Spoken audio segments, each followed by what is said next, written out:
السلام عليكم ورحمة الله وبركاته. بسم الله الرحمن الرحيم. الحمد لله رب العالمين، نحمده ونسبحه ونقدسه على آلائه ونعمائه، ونشهد أن لا إله إلا الله وحده لا شريك له، إلها واحدا أحدا فردا صمدا حيا قيوما، نؤمن له بالربوبية ونقر له بالعبودية. من يهد الله فهو المهتدي ومن يضلل فلن تجد له وليا مرشدا. ونشهد أن سيدنا محمدا عبده ورسوله، أرسله بالهدى ودين الحق ليظهره على الدين كله. اللهم صل وسلم وزد وبارك وترحم على محمد وآل محمد كما صليت وسلمت وباركت وترحمت على إبراهيم وآل إبراهيم في العالمين إنك حميد مجيد. وصل اللهم وسلم على جميع الأنبياء والمرسلين والشهداء والصالحين وعترة نبيك الطاهرين. عباد الله، أوصيكم ونفسي بتقوى الله عز وجل. قال الله في كتابه الحكيم: بسم الله الرحمن الرحيم، فلا تدع مع الله إلها آخر فتكون من المعذبين، وأنذر عشيرتك الأقربين، واخفض جناحك لمن اتبعك من المؤمنين. صدق الله العلي العظيم. وصلوا على محمد وآل محمد.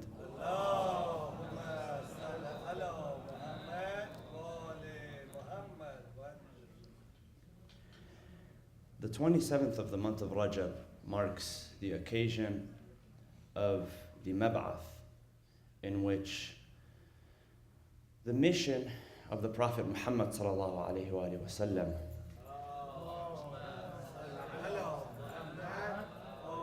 to propagate the message of Islam was initiated. And in that 13-year period that the Prophet initially spent in the city of Mecca, that period in terms of propagation was divided into 3 stages. The first stage was the secret call or the secret invitation, in which the Prophet, by the command of Allah subhanahu wa ta'ala, was selective about who he would invite and call upon in that message and in support of that message. And by the end of that initial period, the first stage, the Prophet had gathered about 50 supporters and followers. The second is what is mentioned in the Quran in Surah Al-Shu'ara, and that is وَأَنذِرْ عَشِيرَتَكَ الْأَقْرَبِينَ. That is to call upon the closest of kin. And narrations tell us that when this command was sent to the Prophet, he gathered his family members, about 40 in number. And depending on the different narrations, one mentions that he brought his family in one night. It was one gathering that he invited them for a meal, and he introduced to them the message of Islam. Some narrations say that it was over 3 consecutive nights.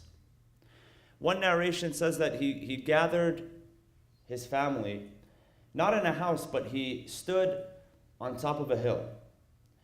And he said to them that if I was to tell you, and remember, this is the Prophet who had built a reputation for honesty, for truthfulness, for trustworthiness. And he said to them that if I was to tell you that there was an enemy army that was coming around this mountain in order to attack, would you believe me and would you accept? And they said yes. Most of them said yes. And then he told them, well, what if I was to tell you that the day of judgment and the day of reckoning is closer than you think. And this was his way of delivering that message. And during this second stage is where the Prophet saw the most amount of resistance, because it was from his closest of kin, some who ridiculed him. And the narrations tell us that the first to stand in support of the Prophet was his cousin, Imam Ali alayhi salam, a young man at that time, barely even a teenager.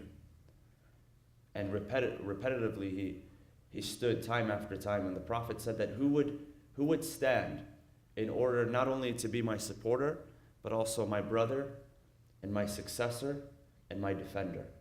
And he stood on a number of occasions, and some of the family members began to ridicule. Some of them even turned to Abu Talib and said that, would you now follow your son? If you're following the command of Rasulullah, that would mean that you, an old man, would have to follow the command of your son. And how ridiculous is that? The third stage was the public call. And also during this stage, the Prophet was met with resistance. He was met with opposition in a number of ways. Because when the Prophet began to call to the message of Islam, the cultural, the economic, and the social life of Quraysh became in danger.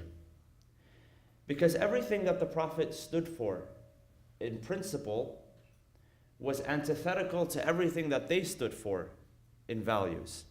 They had a different set of values. When we use the word value, by the way, you can have value, the word value, you can have good values and you can have bad values. A group of thieves, a group of robbers can share the same core values. So it wasn't so much that the message in itself that they had a problem with, but it was what the message implied. And we know this because Mecca, the Arabian Peninsula, but even Mecca was diverse in terms of religion. There were people who were idol worshippers, pagans, and people from different faiths. It was a place where a lot of different religious cultures, a lot of different faith cultures had also gathered, because it was a place of trade. So naturally, you had people coming from all over. But it was the fact that this specific ideology, the values that it represented, threatened their very cultural and economic existence. Because, see, for them, their way of doing business, their business model, if you will, was not win-win. It was win-lose. Somebody had to lose in order for them to gain. And because there was no official form of government, you find that the most influential of the tribal elders held most of the power and most of the sway in that department. There's an instance where, and this is before the advent of Islam. This is before the advent of Islam, where a gentleman comes to Mecca in order to do trade, and he's cheated out of the trade. He gives an item and he does not receive pay for that item. And he's doing business with a tribal elder. And so what happens is he's cheated out of it, so he goes to top of a mountain, the closest mountain that he can find, and he calls out to the people of Mecca, "O people of Mecca, is this how you do business in your city? Is this how guests are treated, and that they're cheated out of what they have?" So because of that, and that was the straw that broke the camel's back, the noble people of Mecca formed Hilf al-Fudul, an alliance of the virtuous, and the Prophet, again, this is before the advent of Islam, was one of the representatives who spearheaded that campaign, which said that nobody, no matter what tribe they came from, would not be cheated out of what they had. So because of that, again, the Prophet had built a reputation. So when the message of Islam finally came, and there was a public call after that, so you had the first stage, which was the secret stage, where the Prophet was very selective. See, because the Prophet understood that to build a group. Essentially what the Prophet was doing was building a group. The followers of Islam were not going to just sprout out of nowhere. So the Prophet understood that, so he selected the most fertile ground to plant the seed, even though his language was to everybody. But who he chose to be part of his inner circle, the most elite, those who would truly support him and have his back and would be willing to risk everything, risk their lives, risk their livelihoods, because most of them did risk their livelihoods when they migrated from the city of Mecca to the city of Medina. He chose very few. Second stage was his family, and third stage was the public call. So that in itself, the message that he gave was in principle and in value was antithetical, and it threatened everything that they preached and threatened everything that they practiced. And so that's why the Prophet was met with that type of opposition, that type of vehement opposition. But because the Prophet had a big goal, he knew what his goal was, because Allah subhanahu wa ta'ala had inspired him through revelation to his heart, that he knew what his goal was, he would not waver. He also knew that he had the support. A couple of weeks ago we mentioned how Allah subhanahu wa ta'ala tells the Prophet in the Quran, he tells him that you have with you, even if you have people opposing you, you have with you one person. And as long as you have that one person on your side, then you do not need the support of anyone else. The person who has ilmul kitab, the person who has knowledge of the book, and according to our narrations, that is Imam Ali ibn Abi Talib alayhi salam.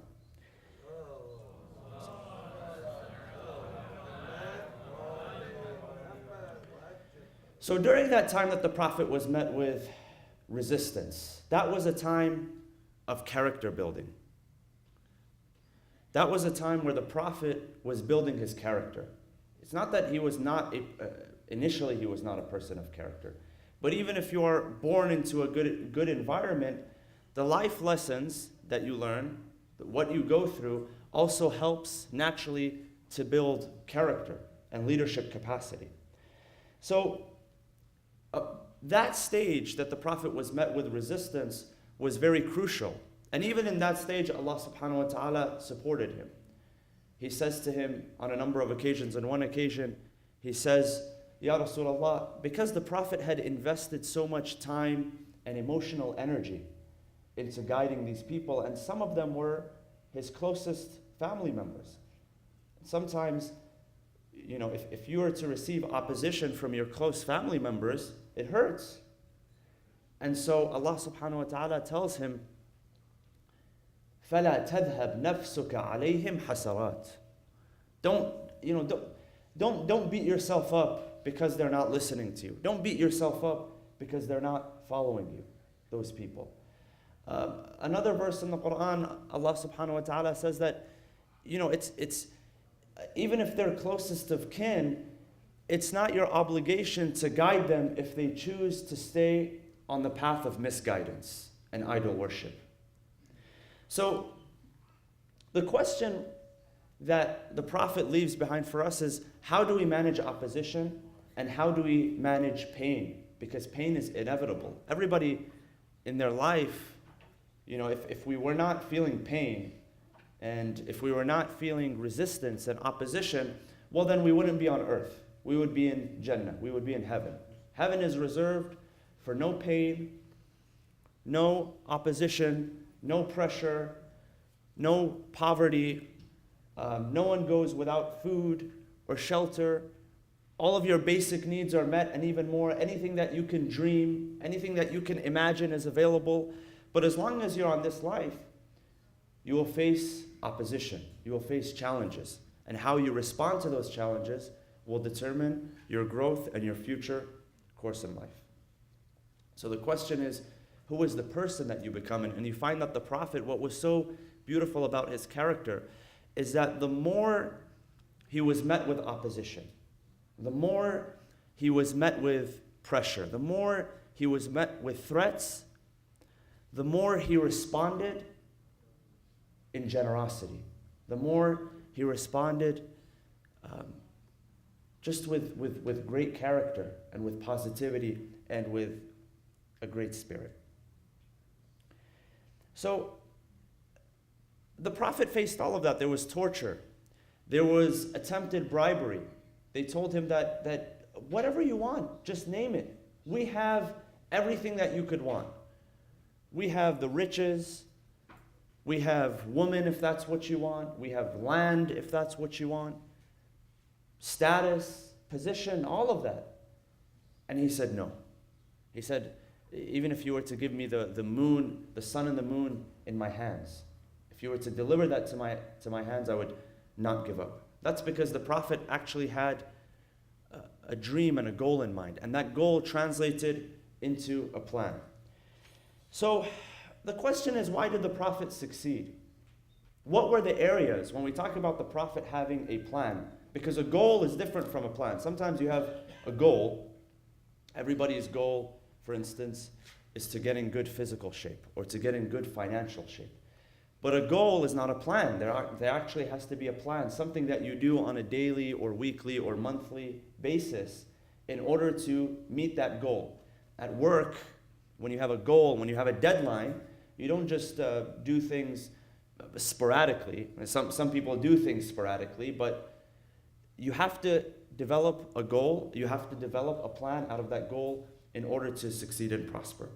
So there's a number of things that the Prophet focused on, because the Prophet was also a man of strategy. For him to be that leader, the charactered leader, he also had to have a certain strategy. So the Prophet worked in a number of areas.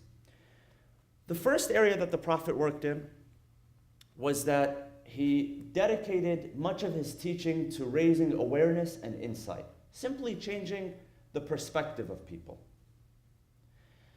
Yes, people were ignorant, so they had to learn certain facts, but most of the Prophet's energy in his teaching was dedicated to changing people's perspective. Last night we spoke about perspective and how important perspective is, seeing things from a higher perspective. And we mentioned Al-Imam Musa Al-Kadhim alayhi salam and the perspective that he had. He spent much of his life in prison. And so his perspective when he entered the prison, he says in his supplication, he says, "Oh Allah, I have been waiting for a time that I would be in solitude so that I can dedicate that time to worshiping you." So he didn't see it as torment. He didn't see it as punishment. He saw that as an opportunity to dedicate to worshiping Allah subhanahu wa ta'ala. And when he when he has the chance to communicate with Harun al-Rashid, Harun al-Abbasi, he says to him, "Don't think that I am in torment right now. I may be in physical torment, but don't think that you're succeeding in your goal by placing me in jail." He says, "Every day of my physical torment and my physical misery is one day closer to your misery. Every day of my misery on this earth is one day closer to your misery in the next world." So that came from, it didn't come from the facts. The facts didn't change. The fact was that the Imam was in prison and that Harun was on the throne. But the perspective gave a different meaning completely to the situation. So the Prophet, why he succeeded, isn't because he just taught facts, but because he taught insight and perspective. So that's one area that the Prophet succeeded in. In Surah Al-Jumu'ah, the Prophet is described as one who يُعَلِّمُهُمُ الْكِتَابَ وَالْحِكْمَةِ. He teaches them kitab, which is the book, which contains the facts. But in addition to that, he also teaches hikmah, which is wisdom, which is a different way of looking at things, a different perspective. So the question is, when we teach, are we just giving out facts? Or are we teaching awareness and insight? If you look back, some of you are still in school, some of you are way past school, but if you look at the teachers who affected you the most in school, they were not the ones that just taught you facts and had you memorize facts to take a test. They were the ones who helped you build perspective and change insight. So that's one important question. That's one area that the Prophet worked in. Another area that the Prophet worked in was just teaching through his character. We know that the Prophet he was very firm, but he was also very gentle in the way he dealt with people. Nobody blamed the Prophet for being mean or harsh.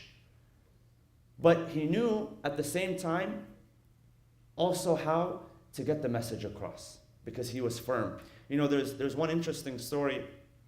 It says that one day someone had borrowed money from someone else. And the Quran tells us that if there's ever a financial transaction in Surah Al-Baqarah, it's the longest verse in the Quran. يا أيها الذين آمنوا إذا تداينتم بدين إلى أجل مسمى. O you who believe, if you were to involve yourself in a monetary transaction, if you were to borrow money from one another, it says فَاكْتُبُوهُ, write it down. But back then, you know, the writing system was not as developed as it was today. So one person had borrowed money from another person, and you know, he had not paid him back. So he came to the Prophet. He said, Ya Rasulullah, you know, I really need this person to pay me back, but I don't know how to address it. What did the Prophet do? Did he send him a IRS audit letter? He didn't send him that. He didn't send him a note, a pink slip or a yellow slip or a purple, so they come in all different colors these days. He didn't send him any of that. He took him by the hand and he went to the door of the man. He knocked on the door. He opened the door. He said, you owe this person money. Please pay it back to him. Took it out of the pocket and he paid back to him. That's it. He just had to ask. He just had to be forward with it. He wasn't mean, but he was firm. There's a narration, Imam Ali alayhi salam, he describes the Prophet very beautifully. He describes his character. He says the Prophet, he was like a roaming physician. You know, back in the old times, the physician used to come to the home. They used to make a, what do they call it, a house call. And still in some countries it exists today. He says he was like a roaming physician who had his ointments ready and his instruments ready.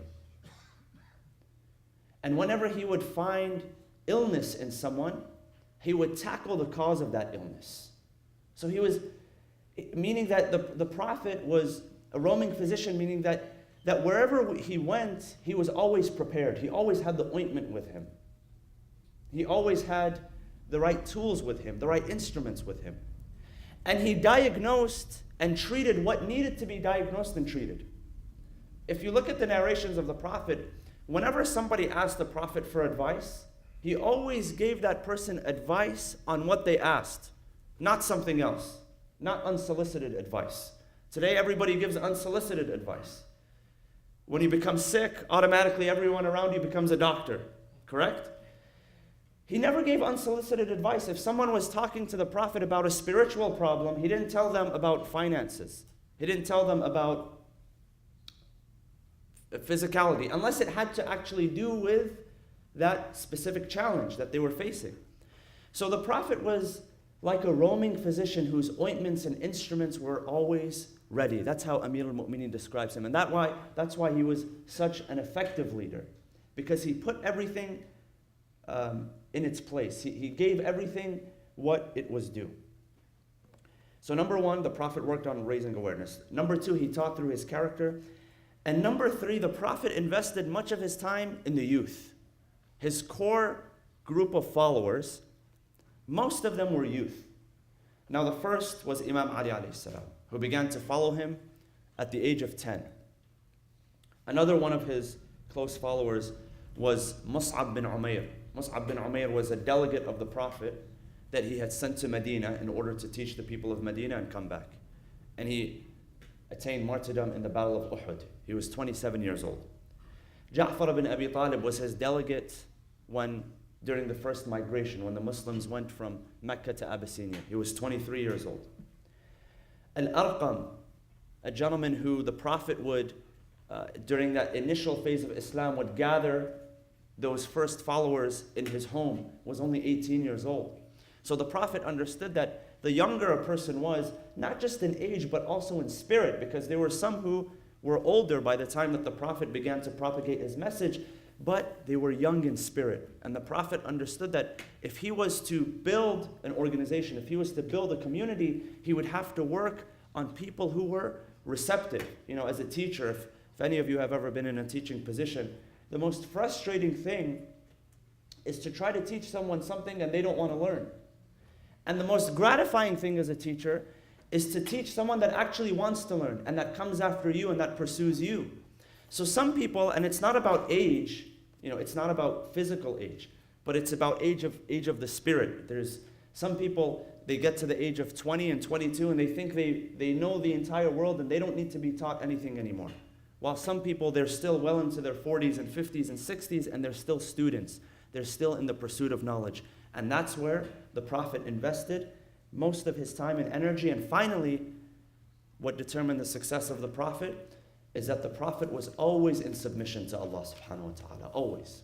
He understood that as big of a mission that he had, he always needed help from Allah subhanahu wa ta'ala. And so we ask Allah subhanahu wa ta'ala to bless us in this holy month, the month of Rajab, and to allow us the intercession of our holy Prophet sallallahu alayhi wa sallam. Bismillah ar-Rahman ar-Rahim. وَالْعَصْرِ إِنَّ الْإِنسَانَ لَفِي خُسْرٍ إِلَّا الَّذِينَ آمَنُوا وَعَمِلُوا الصَّالِحَاتِ وَتَوَاصَوْا بِالْحَقِّ وَتَوَاصَوْا بِالصَّبْرِ وَصَلُّوا عَلَى مُحَمَّدٍ وَآلِ مُحَمَّدٍ.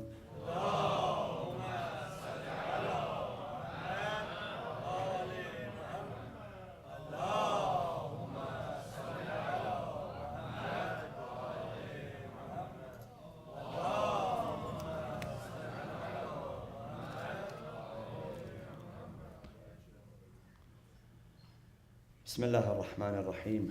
الحمد لله رب العالمين، نحمده ونسبحه ونقدسه على آلائه ونعمائه، ونشهد أن لا إله إلا الله وحده لا شريك له، ونشهد أن سيدنا محمدا عبده ورسوله أرسله بالهدى ودين الحق ليظهره على الدين كله. اللهم صل وسلم وزد وبارك وترحم على محمد وآل محمد كما صليت وسلمت وباركت وترحمت على إبراهيم وآل إبراهيم في العالمين إنك حميد مجيد. وصل اللهم وسلم على أوصيائه وخلفائه علي أمير المؤمنين وقائد الغر المحجلين، وعلى البضعة الطاهرة فاطمة الزهراء سيدة نساء العالمين، وعلى سبط نبي الرحمة وسيدي شباب أهل الجنة الحسن والحسين، وعلى علي بن الحسين ومحمد بن علي وجعفر بن محمد وموسى بن جعفر وعلي بن موسى ومحمد بن علي وعلي بن محمد والحسن بن علي والخلف الهادي المهدي، عجل الله تعالى فرجه وسهل مخرجه وجعلنا من أنصاره وأعوانه. عباد الله، أوصيكم ونفسي بتقوى الله عز وجل. During the final days of Rajab, according to some narrations, we commemorate the life of Abu Talib, the uncle of the Prophet, the defender of the Prophet, the mentor of the Prophet, the teacher of the Prophet. And according to our understanding, among the first believers who believed in and defended and supported the Prophet. And the case, and I won't go into much detail, but the case for Abu Talib is very interesting. Because you have a large portion of Muslims today who, when you read their historical narrative and their portrayal of Abu Talib, is that he died as a polytheist. He died as a non-believer. And we won't go too much into detail as to why that is, but if you actually study the hadith and the history and the transmission of history, you'll find that much of that animosity was imposed or superimposed upon the character of Abu Talib many years later because of certain political rivalries that took place during the time of, towards the end of the time of the Umayyads and the beginning of the time of the Abbasids. But one thing that we do have to keep in mind is when we do read history, even today, even in our society today, the history that our children read, that our children read is an account which is written by those who are in charge. And that's why it's important that when you do read the news, you're able to read between the lines. Or when you, today, not as much reading the news, but watching the news, is that you're able to see between the lines. It's important to stay informed, but it's also important to be able to understand what's going behind the scenes. I don't spend a whole lot of time speaking about world politics because, quite frankly, some of it is most of it is, 99% of it we can't do anything about. There are higher powers that are in charge. And that's not our responsibility here, to preach our personal opinions in politics. But it's important to understand awareness. Today we live in a world where the society that we're a part of is constantly fed propaganda by the news. And it's our responsibility to keep ourselves in awareness and informed. Much of what we see in world news today is very tragic. And the way that we have leaders who, unfortunately, who they themselves are really the heads of terrorist organizations, are being paraded in the streets of Washington and in London and in Paris, after all the crimes that they commit against innocent people.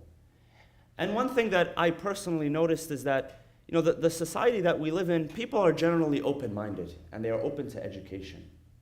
So one of our responsibilities to protect our community is to truly educate people on what's going on.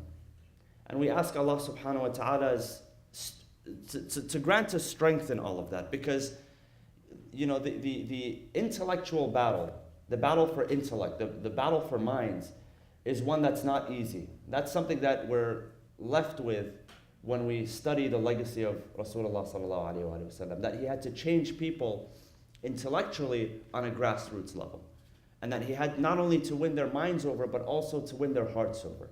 So we ask Allah subhanahu wa ta'ala on this day to give us the strength to be able to win the hearts and minds of people. We ask Allah subhanahu wa ta'ala to grant us the ability to have open minds, to have open hearts, and the ability to see things as they are. In one dua, in one supplication, we say, "Oh Allah, allow me to see things as they are," meaning that do not allow me to be confused and not see things as they are. So we ask Allah subhanahu wa ta'ala to give us that vision and give us that strength and that ability. We ask Allah subhanahu wa ta'ala to bring relief to all of those worldwide who are in need of our dua, our supplications, and our prayers. Bismillah ar-Rahman ar-Rahim. اللهم اغفر للمؤمنين والمؤمنات والمسلمين والمسلمات الأحياء منهم والأموات تابع بيننا وبينهم بالخيرات إنك مجيب الدعوات إنك قاضي الحاجات إنك على كل شيء قدير برحمتك يا أرحم الراحمين وصلى الله وسلم على سيدنا محمد وعلى أهل بيته الطيبين الطاهرين